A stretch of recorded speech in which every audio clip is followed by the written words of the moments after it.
Hello दोस्तों, तो स्वागत है आप सभी का एक और नई वीडियो में। और आप देख रहे हैं द रियल इंसिडेंट। और दोस्तों, मैं आपका होस्ट राजू। तो वीडियो में आगे बढ़ने से पहले अगर आप नए हैं तो हमारे चैनल को ज़रूर सब्सक्राइब करिए और बेल आइकन को प्रेस करिए ऐसी ही रियल इंसिडेंट वीडियो देखने के लिए। दोस्तों, आज की कहानी हमारे एक सब्सक्राइबर अनन्या जी ने शेयर की है, तो आगे की कहानी मैं उन्हीं के पॉइंट ऑफ व्यू से सुनाऊंगा। और दोस्तों, अगर आपके पास भी ऐसी कोई कहानी है तो आप हमें इंस्टाग्राम पर शेयर कर सकते हैं। मेरा नाम अनन्या अरोरा है और मैं मुंबई की रहने वाली हूँ और मास्टर्स की पढ़ाई कर रही हूँ। पढ़ाई ठीक से हो सके इसलिए हॉस्टल में रह रही हूँ।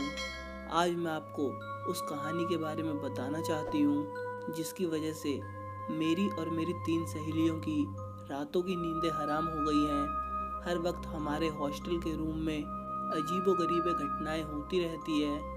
दिल करता है कि हॉस्टल ही छोड़ दूं, पर हमारे इंस्टीट्यूट और कॉलेज के पास दूसरी कोई इतनी अच्छी हॉस्टल की सुविधा है ही नहीं, इसलिए हम यहीं इसी हॉस्टल में रहने के लिए मजबूर हैं। असल में कहूँ तो इन सब की जिम्मेदार हम खुद 4 सहेलियाँ ही हैं। आज भी मुझे याद है वह दिन जब कनिका ने रविवार को दोपहर में मैगी बनाई थी और उसने कहा कि आज कुछ तूफानी करते हैं। रानी और ज्योति पूछने लगी कि क्या करे कहो, तो कनिका बोली कि उसे इंटरनेट से एक ऐसी वेबसाइट का पता किया है जिसमें खुदकुशी करके मरे हुए और अकाल मृत्यु से मारे गए लोगों की आत्मा को बुलाने का तरीका बताया गया है। हम तीनों सहेलियों ने कनिका से मिलकर पूछा कि आत्माओं को बुलाकर क्या करेंगे। तब कनिका ने कहा कि हम वीडियो रिकॉर्ड करेंगे और रियल में आत्माओं का वीडियो बनाकर यूट्यूब पर अपलोड करके स्टार बन जाएंगे। उससे अच्छी खासी इनकम भी हो जाएगी और पूरे साल का पढ़ाई का खर्चा भी निकल आएगा। कनिका की बातें सुनकर हम तीनों भी तैयार हो गई। हम चारों ने फौरन उस वेबसाइट से डिटेल्स ले ली, कैमरा निकाला और आत्माओं को बुलाने का सारा तामझाम सजा लिया और यह चर्चा करने लगे कि किसकी आत्मा को पहले बुलाया जाए। हम चारों सहेलियाँ बॉलीवुड और टीवी की जबरी फ़ैन हैं, तो हमने सबसे पहले दिव्या भारती, जिया खान और प्रत्यूषा बनर्जी की आत्माओं को बुलाने का फैसला किया ताकि उनकी मौत का रहस्य दुनिया के सामने उजागर होने पर हमारा वीडियो इंटरनेट पर वायरल हो जाए। रात के करीब 3 बजे पूरी सामग्री लेकर मैं, ज्योति, कनिका और रानी तैयार हो गई। हमने सबसे पहले प्रत्यूषा बनर्जी की आत्मा को बुलाने के लिए मंत्रोच्चार शुरू किए। अचानक किसी लड़की के जोर जोर से रोने और कराहने की आवाज़ें आने लगी। हमारी तो धड़कनें ही तेज होने लगी। माहौल में गर्माहट आ गई। पूनम की रात होते हुए वहाँ घोर अंधेरा छा गया और पायल खनकाने की आवाज़ें आने लगी। हमने मुड़कर देखा तो एक काली परछाई हमारे पास खड़ी थी। अब हमारा जोश ठंडा हो चुका था क्योंकि वह आत्मा प्रत्यूषा बनर्जी की तो नहीं लग रही थी। हमने उस परछाई से बात करने की कोशिश की पर वो कुछ नहीं बोली, बस डरावनी आवाज़ें निकालती वहीं खड़ी रही। हमें लगा कि वो अपने आप वापस चली जाएगी और हम जिया खान और दिव्या भारती की आत्मा को बुलाने का आह्वान करने लगे। थोड़ी देर बाद वहाँ पर 3 परछाइयाँ इकट्ठी हो गई, पर तीनों में से एक भी उन मरी हुई एक्ट्रेस जैसी नहीं थी। हमारा कैमरा अब भी चल रहा था।